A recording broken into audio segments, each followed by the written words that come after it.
Bismillahirrahmanirrahim.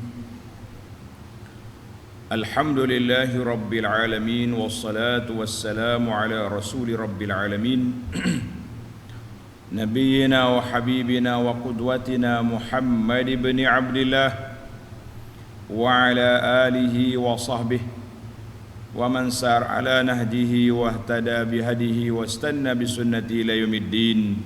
Amma ba'du. Alhamdulillah, pada pagi ini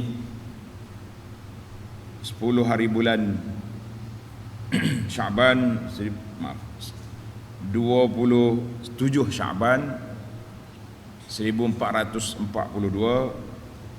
10 hari bulan 4 2021, kita dapat meneruskan pengajian kita dalam surah Al-Kahfi.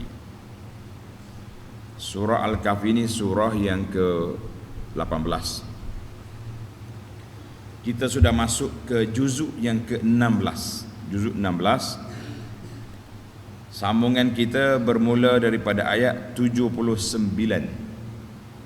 Ayat 79.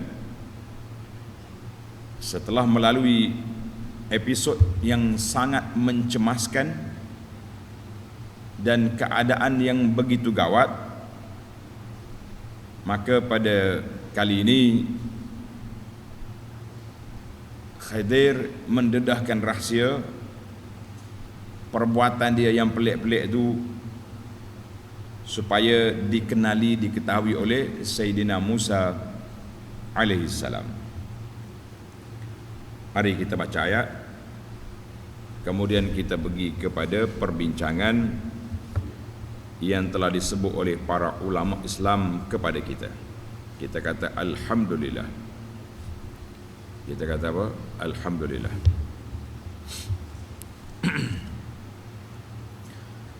A'udzu billahi as-sami'il 'alim minasy syaithanir rajim.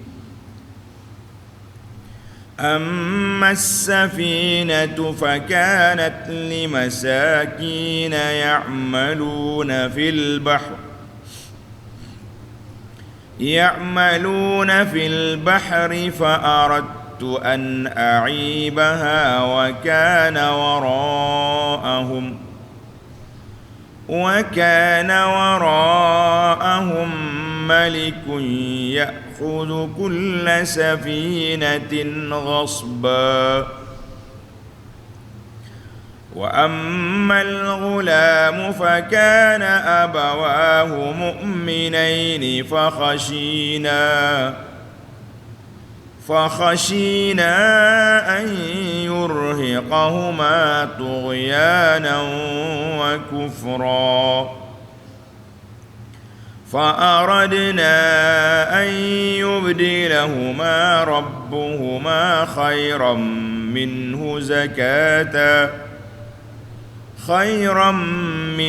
زكاة وأقرب رحما وأما الجدار فكان لغلامين يتيمين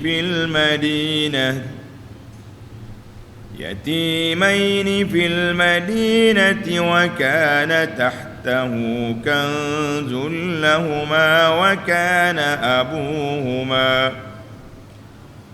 وكان أبوهما صالحا فأراد ربك أن يبلغا أشدهما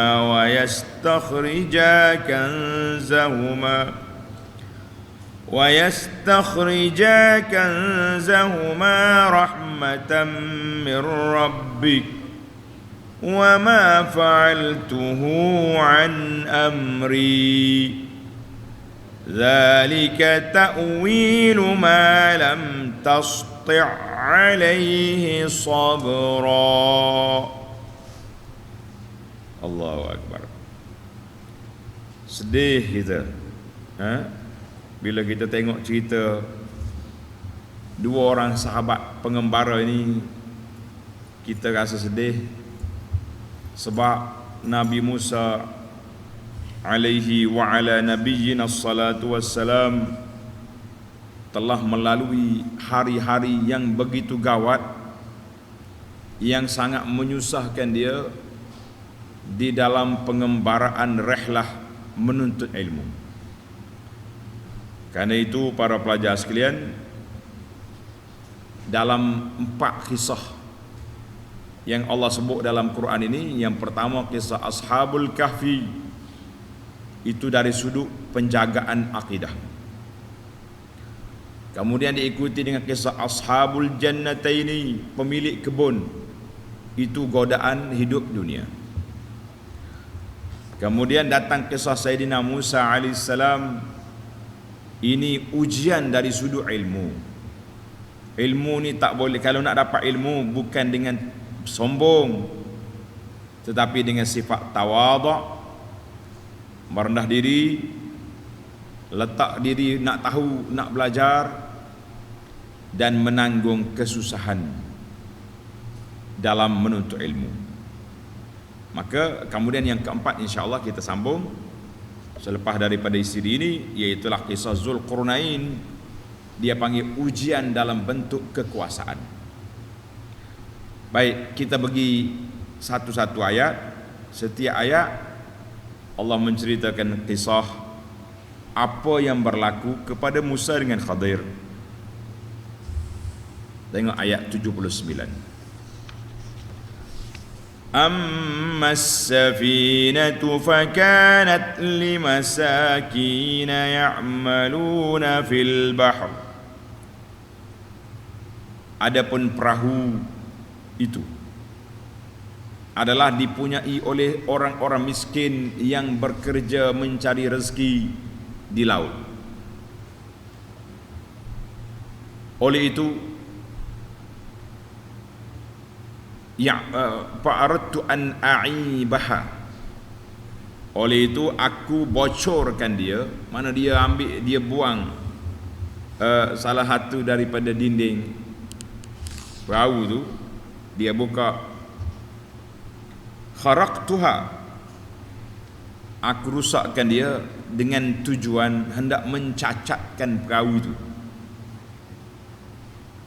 Kan mula-mula Khadir sampai di tepi laut, dia tengok ada perahu nak menyeberangi ke pantai sana. Dia ada urusan di sana. 2 cerita lagi urusan di sana kan. Dalam bahasa dia panggil muhimmah, mana tanggung tugas yang Allah beri kepada dia, mau kena pergi selesaikan isu di sana. Jadi Khadir duduk dengan Nabi Musa tepi laut. Tiba-tiba datang perahu. Dia panggil perahu penumpang, orang panggil perahu tambang lah kalau kita. Oh, dia tengok Khadir, dia kena. Dia kata, Abdullah As-Saleh, ini hamba Allah Ta'ala yang saleh ini. Kita dah sebut dah nama dia, nama Khadir tu. Oh, naik, silakan. La nahmiluhu bi ajrin, kami tak nak duit, tak nak ambil tambang dengan Tuan Syekh. Tuan Syekh orang soleh, naik bahtera perahu kita pun dah berasa berkat, rasa tenang hati. Silakan naik. Bila Khadir naik atas perahu, dah lah orang bagi tambang free. Dia pula pergi cokeh, ambil salah satu daripada lauhah papan perahu tu, berat dia tarik buang. Masya Allah, duduk tengah laut, pergi buat perangai macam ni, siapa tak terkejut? Nabi Musa kata, laqad ji'ta syai'an imra. Khadir, mati kita macam ni. Allahu Akbar. Maka apa jawapan dia? Kenapa dia buat? Kenapa dia buat kerja macam ni? Kenapa dia rusakkan perahu ni? Nah, ini jawapan. Baru dia jawab. Ammas safinatu fakanat limasakin. Perahu yang kita naik tadi kepunyaan nelayan, orang miskin. ya'maluna fil bahri, mereka ni kerja pergi mari cari makan, cari rezeki di laut.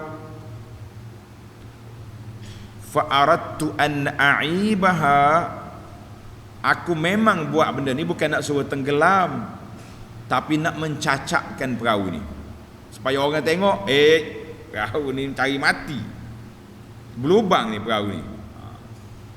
Liz, kenapa dia buat? Kenapa dia cacapkan perahu? Mesti ada sebab.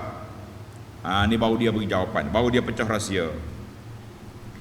Wa kana wara'ahum malikun ya'khudhu kulla safinatin ghasba. Wa kana wara'ahum, kerana di belakang mereka nanti. Kalau tengok bahasa Arab ni, kalau kata wara' dengan makna belakang, boleh jadi di belakang tu maksudnya perahu kita ni kecil jalan, akan ada perahu besar hak raja pemerintah masa tu, dia akan mari kerja dia apa? Ya'khudhu kulla safinatin ghasba, ada seorang raja yang merampas tiap-tiap buah perahu yang tidak cacat. Kerja dia jahat, dia tengok perahu cantik, maaf dia ambil, dia rampas, pergi jual ke, dia petih khianat. Tapi ramai di kalangan ulama tafsir kata wara di sini dengan makna al-amam. Wara di sini dengan makna di hadapan mereka. Depan dalam perjalanan kita pergi nanti ada checkpoint di depan. Ada checkpoint. Pemimpin yang zalim ini duduk tengok perahu cantik, dia rampas.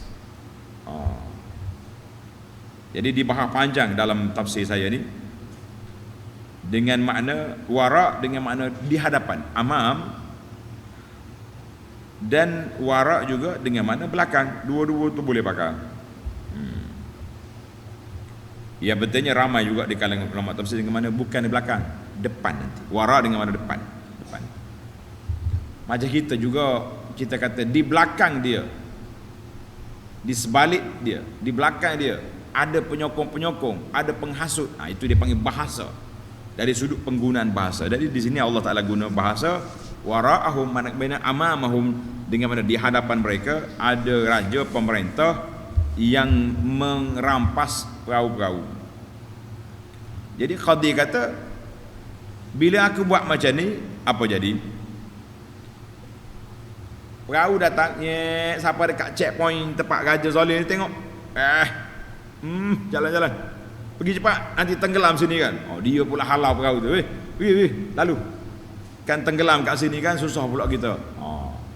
Sebab itu rahsia Musa.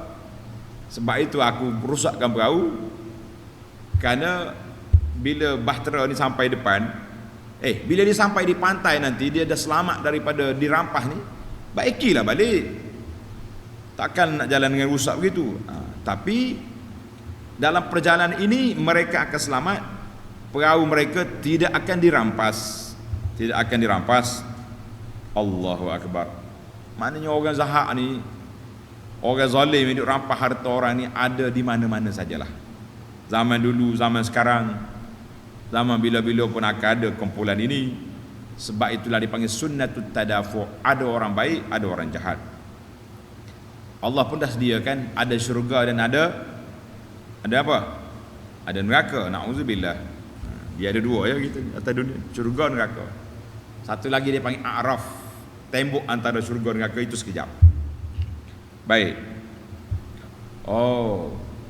Musa kata, baru tahu. Kalau aku tahu macam ni, aku tak bantahlah. Kan, aku tak bantahlah. Sebab itu dalam ayat 78,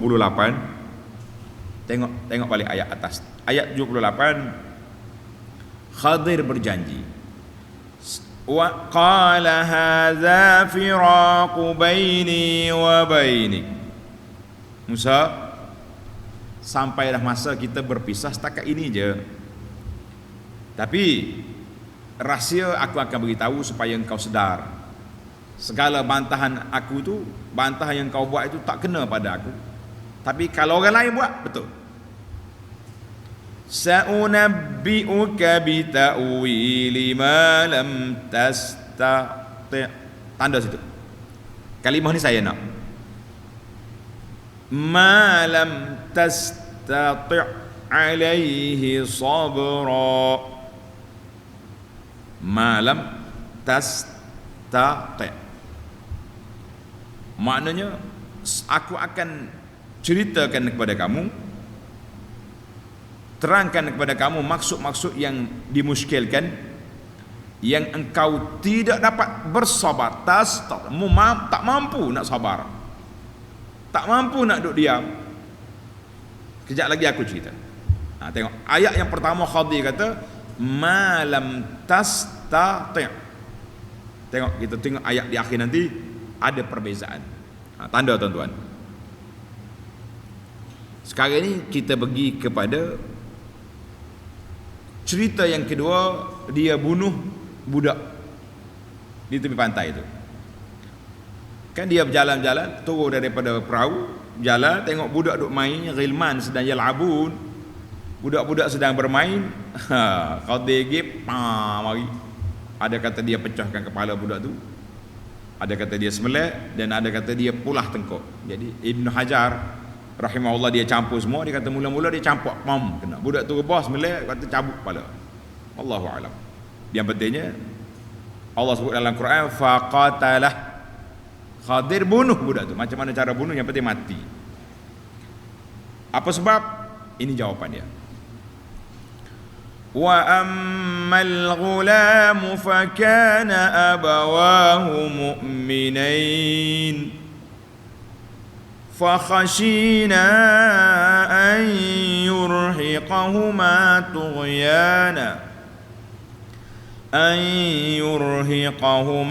tughyanan wa kufra. Adapun pemuda itu, budak-budak dia bunuh itulah. Ada kata budak lagi, ghulam, kanak-kanak lagi dia ni, bukan besar lagi. Wa ammal ghulamul ladzi qatalah. Dua ibu bapa dia orang soleh, orang beriman. Budak dia, dua orang budak itu, dua orang ibu bapa kanak-kanak ini mukminaini, beriman mengikut Nabi Musa. Tetapi budak itu sendiri fi ilmillah, dalam ilmu Allah Azza wa Jalla, budak ini akan jadi kafir. Budak ini akan jadi kafir. Dan dia sangat disayangi oleh mak ayah dia. Boleh jadi dengan sebab terlalu cinta sayang kepada anak dia kafir, anak dia ni boleh mempengaruhi mak ayah dia yang mukmin, boleh jadi kafir juga mak ayah dia. Sangat berbahaya. Berbahaya ke tidak? Berbahaya sebab dia boleh pengaruhi ibu bapa dia sehingga menjadi kafir, wal iyazubillah. Wa ammal ghulam, dalam hadis Nabi, fatubi'a yauma tubi'a kafiran. Allah cak dari dia ni akan jadi kafir, dan dia akan mempengaruhi mak ayah dia. Jadi Allah Ta'ala kesian kepada mak ayah dia, hantar Khidir pergi bunuh budak tu. Sebelum dia jadi kafir, pergi bunuh dia. Allahu Akbar. Fakhashina, ai fakhashina, di sini dia bahapannya khashina. Siapa dia yang kata? Maka kami bimbang. Siapa yang menaruh kebimbangan di sini? Yang pertama, ada ulama tafsir kata Allah bimbang kepada ayah dia, mak ayah dia. Maknanya dengan makna ilmu. Allah tahu dah dalam ilmu dia budak ni akan jadi kafir. Yang kedua, khashina dengan makna karaha, kami tak suka budak ni besar nanti dia akan kafirkan mak ayah dia. Ada juga yang mengatakan itu percakapan Khadir yang kata kepada Musa, fa khashina, aku bimbang budak ni nanti bila dia besar, bahawa an yurhiqahuma, dia akan mendesak mereka berdua melakukan perbuatan yang zalim dan kufur. Tengok nota 759. Yakni sebabnya Nabi Khidir membunuh pemuda itu kerana diketahui dengan ilham dari Allah Ta'ala bahawa si anak itu kafir lagi jahat. Budak comel, kan dalam ayat lepas kita dah bincang, dia kata budak tu cantik, tapi perangai dia tak cantik. Allahu Akbar. Yang kafir lagi jahat, yang akan mempengaruhi ibu bapanya yang beriman melakukan kejahatan dan kekufuran, perasaan kasih sayang mereka kepadanya. Budak ni mak ayah dia ni sayang sangat pada dia, sebab dia baik, dia comel, dia macam-macam lah godaan ni, akan menyebabkan mereka terdorong menurut kemahuannya yang salah itu, yang menyebabkan dua ibu bapa juga akan ikut jadi kafir. Na'udzubillah.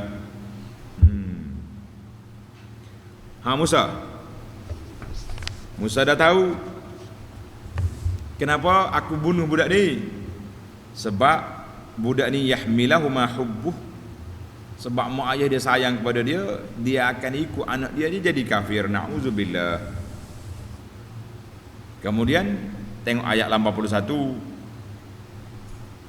Fa'aradna an yubdilahuma rabbuhuma khairan minhu zakatan wa aqraba ruhma. Musa, kita matikan budak ni. Mak ayah dia masih muda, maknanya masih berpeluang untuk melahirkan anak yang lain. Oleh itu, dengan mati budak ini, kami ingin dan berharap supaya Tuhan mereka gantikan bagi mereka anak yang lebih baik daripadanya.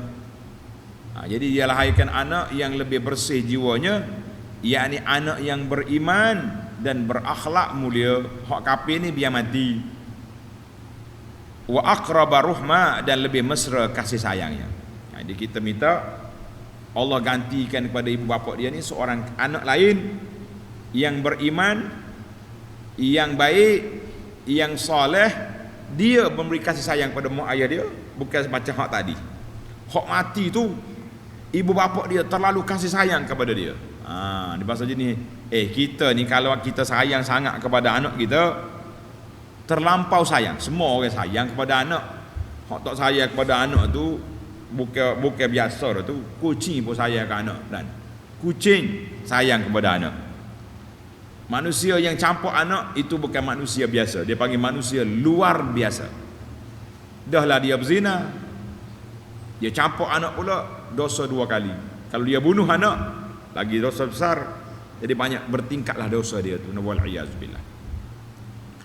Itu beza di antara sayang ke anak, anak sayang kepada ibu bapa. Ini kita nak dua-dua. Kita sayang kepada anak kita kita sayang kepada kita. Ni kita tak hanya mak ayah yang sayang ke anak ni. Sayang ke anak dia pelik, anak dia tak sayang ke mak. Bukti tak sayang, dia tak dengar cakap mak dia. Dia pergi makan dadah, isak candu, hidu gam, apa lagi? Hidup cium tai lembu. Macam-macam penyakit, akhir kali mabuk, habis harta benda. Hak mak dia curi, bara-bara orang dalam kampung dia ambil. Ini semua manusia budak derhaka nama dia. Wal-iyazubillah. Baik. Maknanya dia kata kita nak Allah gantikan budak ini dengan anak yang lebih baik dan lebih berbakti kepada ibu bapa dia. Masya Allah, tabarakallah. Allahu Akbar.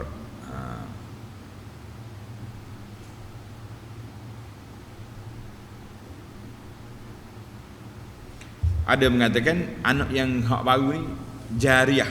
Jariah tu dia panggil budak perempuan. Jariah. Hak mati tu ghulam, laki. Tapi anak lepas pada tu mak dia boleh anak perempuan. Wallahu a'lam. Yang penting ada dalam riwayat hadis Ubay ni. Tamak dah kita. Jelas dah kenapa dia bunuh? Alhamdulillah sudah jelas. Mana Musa pun kalau aku tahu aku tak bantah, tapi apa sudah buat? Kita firaqu baini wa baini. Kita sudah berpisah. Tapi mu dengar dulu, taklimat aku. Baik. Kenapa engkau baiki tembok tu? Tembok dinding yang nak runtuh tu kenapa kita baiki? Tengok ayat 82. Wa ammal jidaru fakana li ghulamaini yatimaini fil Madinah. Adapun tembok yang kita baiki itu, yang kamu kata nak suruh ambil upah itu, sebenarnya Allah nak uji kita. Kalau kita pergi orang kampung terima kita sebagai tamu, kita pergi baiki tembok, tak adalah bantahan. Makna Allah nak uji Musa, orang kampung ni pula tak terima kedatangan kita sebagai tetamu. Bila tak terima, apa boleh buat? Apa jadi? Nabi Musa bantah lah, orang kampung ni tak terima kita, pandai-pandai pula kita nak pergi baiki tembok dia. Tembok dia apa senang je baiki kan. Malam kita ada cerita, ada ulama katakan fa'aqa mahu dia tolak je. Tak, dia tolak. Tembok yang sengit itu betul balik. Itu je, tak banyak pun cerita. Bukan kena pergi buat lain, cari batu joko, bawa pasir, gaus, minta ada. Tapi Musa geram dia kepada kaum yang bakhil ni, dia bantah Khadir. Nasib dia lah. Dan ada pun tembok itu pula fakana li ghulamaini, adalah dipunyai oleh dua orang yatimaini fil madinati, dua orang anak yatim di kampung itu. Madinah dengan mana qaryah, di bandar itu maknanya di kampung itu, dua orang anak yatim. Wa kana tahtahu kanzul lahuma, dan di bawah tembok itu ada harta terpendam yang disimpan oleh ayah dia. Ayah orang zaman dulu bukan ada bank, dia buat dinding, dia tanam bawah tu. Wa kana tahtahu kanzul lahuma, ada harta terpendam kepunyaan mereka. Wa kana abuhuma salihah, dan bapak mereka pula orang yang soleh. Ini kita kena berhenti panjang kat sini. Oleh kerana ayah dia orang soleh, ayah dia orang baik, maka Allah Subhanahu wa taala jaga anak cucu dia. Allahu Akbar. Ayat ini kata ulama tafsir, siapa dia sayang kepada keluarga dia, dia kena jadi orang baik. Ni kita nak sayang keluarga, hantar anak ngaji agama, hantar anak ngaji tempat baik-baik, dia sendiri tak jadi orang baik. Solat pun tidak, pagi petang siang malam duduk mengumpat orang, duduk diam-diam isap rokok. Nak suruh anak jadi baik, bapak dia tak baik, rugi. Maka kita kena bagi tahu pada ayah kita, abah, umi, sayang ke tak ke anak-anak? Sayang. Berubah jadi orang baik.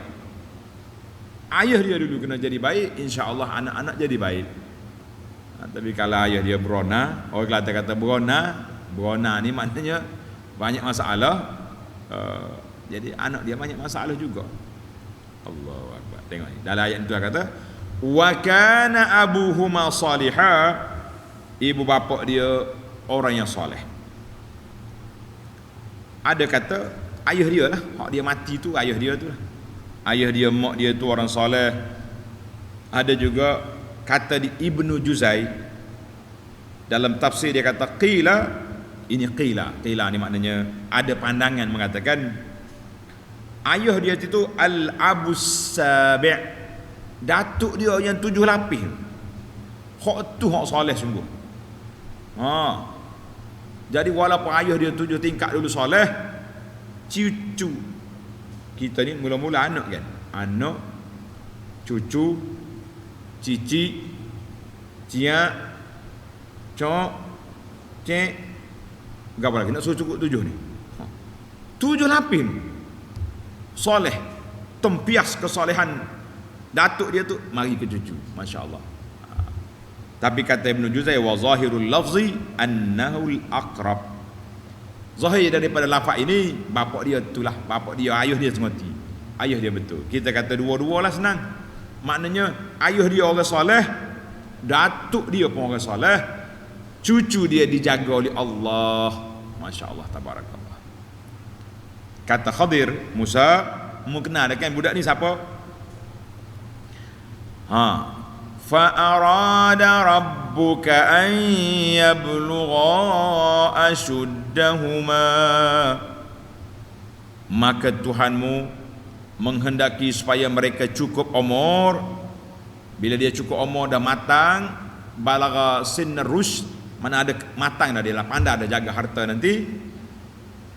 Wa yastakhrija kanzahuma,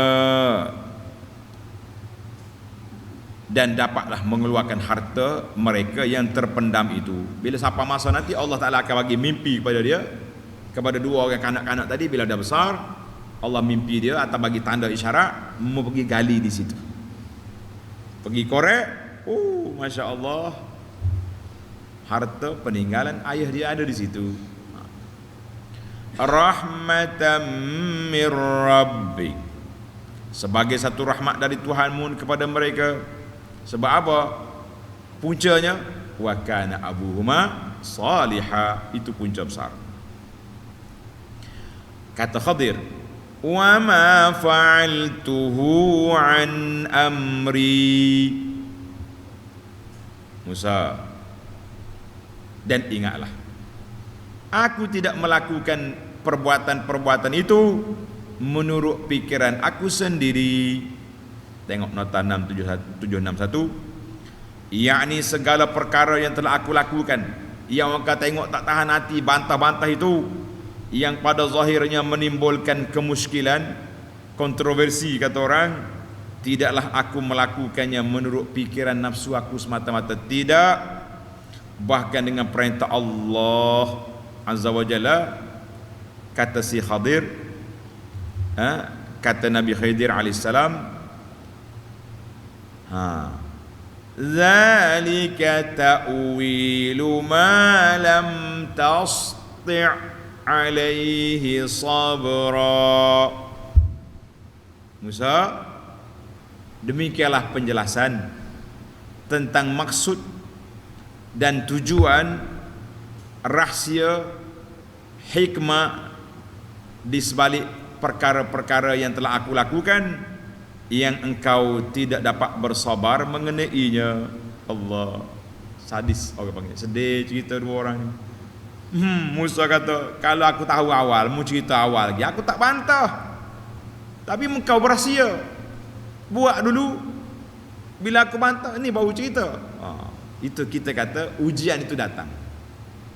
Sebab itulah kalau kita tengok benda pelik-pelik, kalau boleh kita sabar sekejap.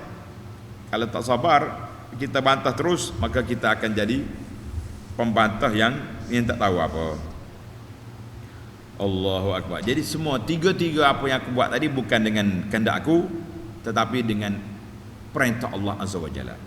Tengok ayat. Tadi ayat apa ni? Khadir kata, aku akan cerita kepada kamu, ayat 78, malam tastati', ta sin ta to besar, ta ain. Berapa huruf ada? Ta sin ta to ain, 5 huruf. Inilah cerita, aku akan cerita kepada kamu kisah yang kamu sangat tak mampu nak bersabar. Bila Khadir dah cerita kepada Musa, maka dikurangkan bilangan huruf. Tengok ayat ni, zalika ta'wilu ma lam tasti' alaihi sabra. Musa, itulah kisahnya, 3 peristiwa yang berlaku yang kamu tak mampu nak sabar. Jadi ayat yang kedua ni 4 huruf saja, ta sin ta ain. Kenapa? Sebab apabila kita dah tahu sebab, maka kuranglah dia punya masalah. Pada tu Khidir, dalam ayat ni Tuhan kata, itulah yang kamu tak mampu nak sabar. Dalam bahasa Arab dia panggil ziyadatul mabna. Tulis kaedah ni, dah pelajar. Ziyadatul mabna tadullu ala ziyadatil ma'na. Ziyadatul mabna tadullu ala ziyadatil ma'na, maknanya huruf itu apabila bertambah, mana dia akan bertambahlah makna dia. Huruf itu apabila bertambah, maksud dia juga bertambah. Maksud dia juga bertambah. Yang pertama, oleh kerana belum lagi dapat maklumat, belum lagi mu tahu, maka itulah yang kamu sukar untuk sabar. Tak mampu nak sabar. Bila Khidir dah cerita dah apa yang berlaku, dia berkata itulah yang kamu tak mampu nak sabar, tapi dikurang ke satu huruf. Sebab apa? Bila dah tahu sebab, kita pun kuranglah dia punya bantahan. Dalam kaedah dipanggil tasdi' faqabilul al-asqal bil asqal wal akhaf bil akhaf. Jadi oleh kerana yang pertama tu berat, dia tambah satu huruf. Oleh kerana dia yang kedua tu ringan, maka dikurangkan satu huruf. Kata di bahasa Arab, iza, tulis ini kaedah lagi. Yang kaedah tadi, ziyadatul mabna tadullu ala ziyadatil makna. Mana makin bertambah huruf bermakna bertambahlah dia punya makna. Yang kedua, kata di kaedah ataupun bahasa Arab mengatakan idza urifas sabab batalal ajab. Apabila diketahui sebab-sebab yang berlaku, hilanglah rasa pelik. Sekarang ni bila kita dengar penjelasan daripada Khadir, pelik ke tak pelik? Perbuatan dia pelik? Tak adalah. Sebab dia buat dengan arahan Allah, dengan alasan-alasan yang sangat kukuh, yang sangat kuat, yang sangat jitu. Kenapa kita nak bantah lagi? Tak boleh lagi bantah. Itu dia panggil kaedah. Apabila ditahu sebab, maka batalah kepelikan. Satu lagi kaedah, man kasurat tila'uhu qalla i'tiraduhu. Siapa dia banyak mengkaji, meneliti, kuranglah bantahan dia. Bila kita tengok ni, kita kenapa dia buat macam ni? Kita pun kaji, siasat tengok pandangan tu pandang ini, kita pun tak banyak kita bantah. Sekarang ni masalah kita tak banyak kaji, kita banyak mengeji, mengeji. Jadi kerana itulah, baiklah para jemaah sekalian, kita tak boleh berlalu begitu saja. Kisah ini sangat besar faedahnya, maka saya berpindah kepada al-fawaid at-tarbawiyah wal ilmiyah, insya-Allah. Beberapa faedah dari sudut pendidikan. Tanda pelajar-pelajar. Beberapa faedah dari sudut pendidikan, apa yang kita dapat daripada kisah dua orang nabi ataupun dua orang pengembara ini. Yang pertama, wa kana abuhuma salihah. Bapa budak ini soleh, ibu bapa dia. Ayat ini tanda, ini sangat penting untuk kita jadi orang soleh. Menunjukkan bahawa siapa dia jadi orang soleh, al-abdu soleh, Allah Subhanahu Wa Taala akan jaga keturunan zuriat dia dengan berkat ibadat yang dilakukan di atas dunia dulu, dan dia juga akan mendapat syafaat pada hari kiamat nanti, insya-Allah. Dan di akhirat esok, wattaba'athum zurriyyatuhum alhaqna bihim zurriyyatuhum. Kita dah baca dalam surah yang lepas, orang yang soleh ini akan dikumpul balik dalam syurga nanti, duduk sama-sama. Datuk dia soleh, dia cari mana anak aku, mana cucu aku, mana cici aku, duduk sekali. Dengan syarat anak cucu itu beriman lah. Kalau tak beriman, apa boleh buat? Tidak ada kunci. Masya Allah, tabarakallah. Maka tuan-tuan dan puan-puan, kita kena jadi orang soleh. Insya Allah anak-anak kita akan jadi orang yang dijaga oleh Allah Azza wa Jalla. Dalam satu peristiwa yang sangat menyedihkan, ketika Sayyidina Umar bin Abdul Aziz, khalifah, nak mati. Orang kita tanya, ya khalifah, apa yang kamu tinggal kepada anak-anakmu? Umar bin Abdul Aziz mati dia muda. Anak dia kecil-kecil lagi. Kecil lagi budak-budak. Orang tanya Umar, mu khalifah, mana harta kamu? Mana allowance kamu? Apa yang kamu tinggal kepada ni anak-anakmu kecil-kecil ni? Berapa orang? Ramai anak dia.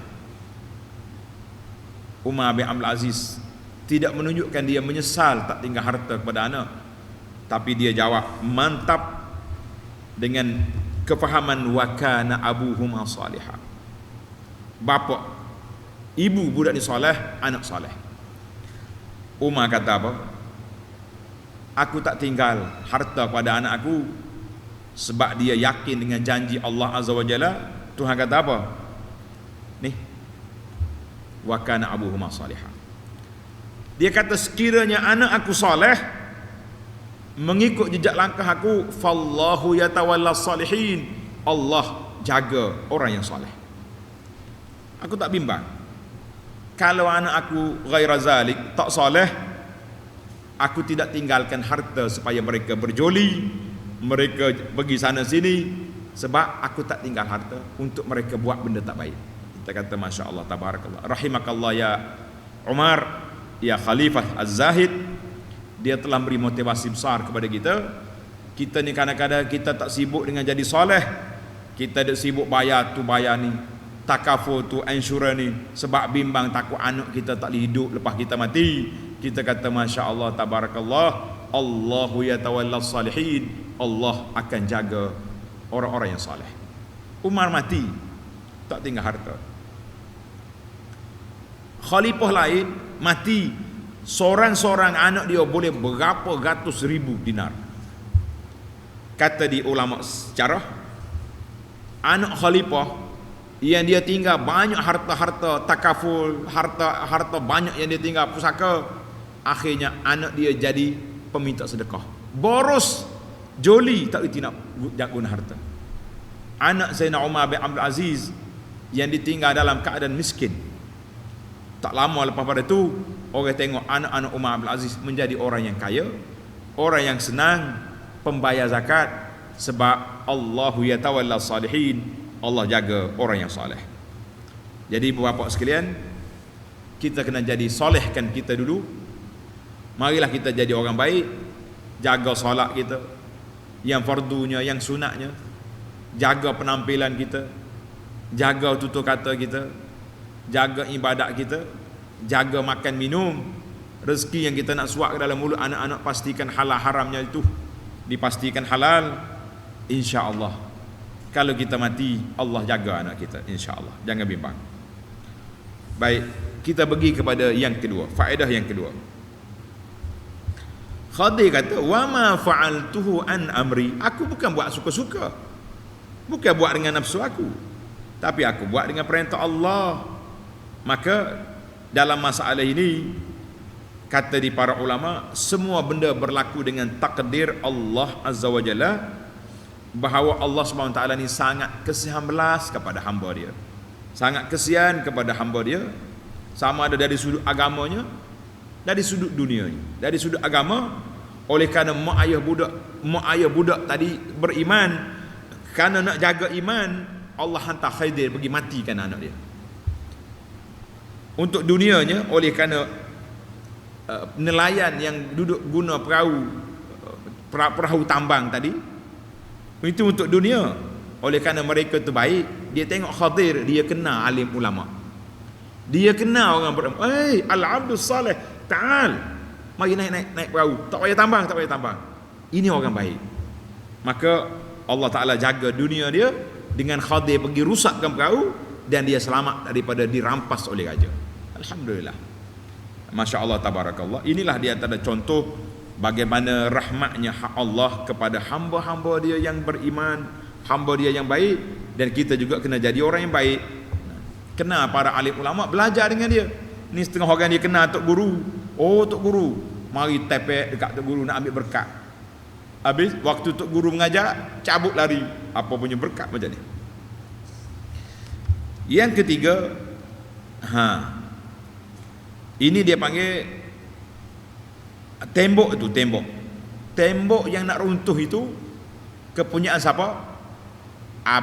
Ayah budak yang soleh, walaupun dia sudah mati, tetapi Allahu yatawalla salihin, Allah hantar mari dua nabi ataupun nabi dengan rajul soleh, mari nak baiki tembok kepunyaan dia. Masya Allah, bukan hantar mari orang biasa-biasa.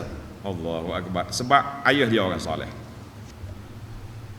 Besar kepentingan jadi orang soleh, besar ke tidak? Yang ketiga, yang keempat, hendaklah kita beradab dengan Allah. Beradab dengan Allah. Tengok Khadir Bila dia rusakkan perahu, dia kata apa? Fa aradtu an a'ibaha, aku nak rusakkan perahu ni sebab tak mau dirampas oleh raja. Maknanya aku yang rusak. Khadir kata, aku rusak. Tapi bila dapat kebajikan esok, dia nisbahkan kepada Allah. Fa arada rabbuka an yablugha, sebab Allah nak suruh budak ni besar, cerdik, nanti dia boleh ambil harta di bawah tembok. Maknanya bila kita nak cerita tentang kerja, kitalah yang buat. Tapi kefaedah dia Allah yang tentukan. Itu dia panggil at-ta'addub ma'allah, adalah kita beradab dengan Allah. Kalau kita kata yang baik itu dari Allah, yang buruk itu dari saya. Walahanya semua benda yang berlaku itu dengan takdir Allah. Semua perkara yang berlaku dengan takdir Allah. Tapi kita tak nisbah benda tak baik kepada Allah. Kita nisbah yang tak baik kepada kita dan syaitan. Partner kita syaitan dalam bab benda tak baik. Na'udzubillah. Yang kelima, ammas safinatu fakanat limasakin. Perahu tadi kepunyaan orang miskin. Jadi kata di para ulama, beza di antara miskin dengan fakir. Beza, orang miskin ni dia ada harta, ada kereta buruk, ada motosikal, tapi pendapatan dia tak cukup dengan belanja dia. Dia ada motosikal untuk pergi menoreh, pergi cari ikan, apa sajalah. Ada kereta buruk untuk nak jual ikan, untuk nak punggah puk. Orang Kelantan kata puk. Puk ni getah yang dia toreh-toreh buat sekerak tu dia panggil puk. Ni penterjemah kita tolong terjemah apa dia puk getah. Puk getah dia panggil. Baik. Jadi dia ada kenderaan tapi duit tak cukup. Dia allow dia 600 bulan, anak dia 10. Macam nak cukup? Berbeza satu orang miskin dalam asnafuz zakat Allah sebut innamas sadaqatu lil fuqara'i wal masakin. Asnaf penerima zakat ni sama ada dia fakir atau miskin. Maknanya orang fakir ni kata ulama wa ammal miskin aslahu ahlan minal fakir. Mana orang miskin ni lebih baik keadaannya daripada orang fakir. Orang fakir tu langsung tidak ada pendapatan atau pendapatan sangat rendah. Bukan B40 lagi, B rendah lagi daripada itu. Berapa puluh tak tahulah. Itu kajaan punya kita. Berapa dah kita? 5. Menarik. Yang keenam, boleh dibenarkan untuk kita kerja mencari rezeki di lautan, tidak menjadi masalah. Allah Ta'ala tak larang apa? Tak larang kita pergi cari rezeki. Yang ketujuh, wa ammas safinatu fakan limasakin. Perahu tu kepada orang miskin. Ini dalil ala anna amal al-insan fi mali ghairihi. Boleh kita kerja, kita buat satu perkara yang terdesak ke atas harta orang. Macam mana contoh? Contoh dianya seperti Khadir. Khadir dia tak minta izin pun dengan tuan perahu. Aku nak pecah perahu boleh tak? Tak. Dia naiknya dia cabut papan Firaun. Firaun pula.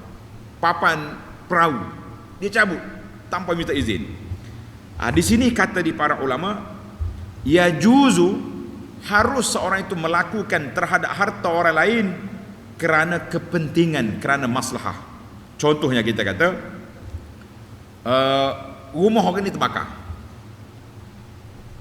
ada berlaku kebakaran lah, berasa kita nak masuk tak boleh. Boleh kita pecahkan pintu dia, pecah pintu untuk kita masuk, pergi tutup padam api itu. Itu dia panggil boleh.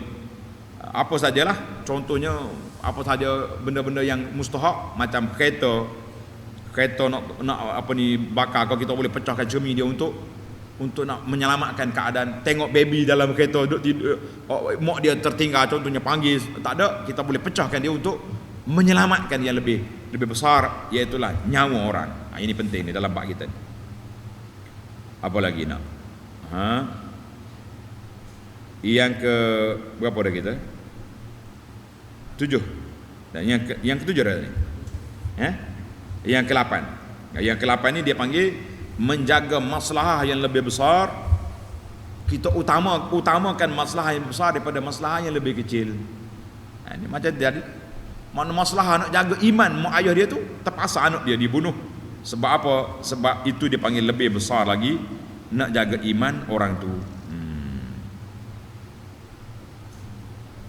Baiklah. Yang ke-9, segala perkara itu dengan takdir Allah Azza wa Jalla. Kita tak boleh suka-suka yang kita buat. Maka para jemaah sekalian, itulah di antara beberapa ciri-ciri atau 9. Yang ke-10 satu lagi kita cukup 10. Tilka asyaratun kamilah. Mana kita ambil faedah daripada ayat ini bahawa ibu bapa kena sabar dengan kehilangan anak, sama ada mati ataupun apa-apa yang benda yang berlaku, kita kena sabar. Boleh jadi Allah Subhanahu Wa Taala akan ganti yang lebih baik ataupun ada hikmah yang lebih baik. Banyak kali kita jumpa keluarga kita sendiri kematian anak. Anak hok mati tu, itulah anak yang paling baik, yang khidmat pada mak ayah, tak pernah bantah, tak pernah jawab mulut mak, suruh apa pun buat, tapi dia mati dulu. Berlaku ke tidak? Oh, sedih juga, ya Allah. Mak dia kata kalau dia ambil 2 orang anak hak lain, nak lawan seorang ni tak cukup. Kita kata ada hikmah. Oleh kerana dia baik, dia tak buat dosa mulut dia jawab mulut mak ayah tak pernah berlaku, dia pun jaga solat, kita tak tahu masa depan dia. Nanti dia belajar pandai-pandai sidik-sidik, tukar channel lagi jadi tak baik, maka Allah matikan dia dalam keadaan baik. Sebab itulah ibu bapa yang kematian anak-anak kita redha, kita sabar, tentulah ada hikmah. Kita kata Allah lebih sayang daripada anak aku daripada kita sayang kepada dia. Doa kita belum tentu sekarang ni dia baik, mungkin lepas ni dia jadi tak baik, wal iazubillah. Apa jadi? Jadi dia mati awal-awal, mati dalam keadaan beriman. Kata Nabi SAW, salah satu daripada golongan yang boleh duduk di bawah bayangan aras pada hari kiamat, syabun nasya'a fi ibadatillah, pemuda, anak muda yang membesar dalam keadaan beribadat kepada Allah Azza wa Jalla. Wallahu alam. Kata orang, tilka asyaratun kamilah, itulah 10 faedah yang dapat kita kutip dalam kisah pengembaraan Musa dengan Khadir. Kesimpulan daripada pengembaraan 2 orang ini, kita mengatakan yang besarnya apa dia? Tawadhu dalam menuntut ilmu. Tanda pelajar. Kesimpulan keseluruhan dalam menuntut ilmu, yang pertama kena sabar menanggung kesusahan. Ni pisang yang mak jauh sikit, hari-hari duduk teriak jebak, nah, dia tak malam mak. Bila kita nak dapat ilmu kalau macam ni? Sabar. Yang kedua, kita kena menanggung kesusahan menuntut ilmu. Ada kalau guru kita ni cengik, backing, sabarlah. Nak dapat ilmu bukan senang. Yang pentingnya apa yang ilmu yang kita belajar itu ilmu yang jelas daripada Quran, daripada sunnah. Tapi kalau kita belajar susah-susah, terperangkap dengan ajaran batiniyah, ajaran sesat. Sebab tuan-tuan dan puan kena ingat, di antara yang berbahaya ilmu ni, ilmu Khidir ni, ada orang mengaku dia ada ilmu laduni. Ilmu laduni, ilmu ni akhir kali kita terperangkap dengan ajaran sesat yang sangat berbahaya, yang sangat berbahaya. Maka itulah yang kita bimbang. Jadi setakat itu dulu. InsyaAllah kita akan sambung episod yang keempat, kisah yang keempat dalam surah Al-Kahfi, iaitulah kisah Zulqarnain, ujian dalam kekuasaan. Subhanakallahumma wa bihamdika, asyhadu an la ilaha illa anta, astaghfiruka wa atubu ilaik. Wa sallallahu ala nabiyyina Muhammad wa ala alihi wa sahbihi ajma'in. Walhamdulillahi rabbil alamin. Wassalamualaikum warahmatullahi wabarakatuh.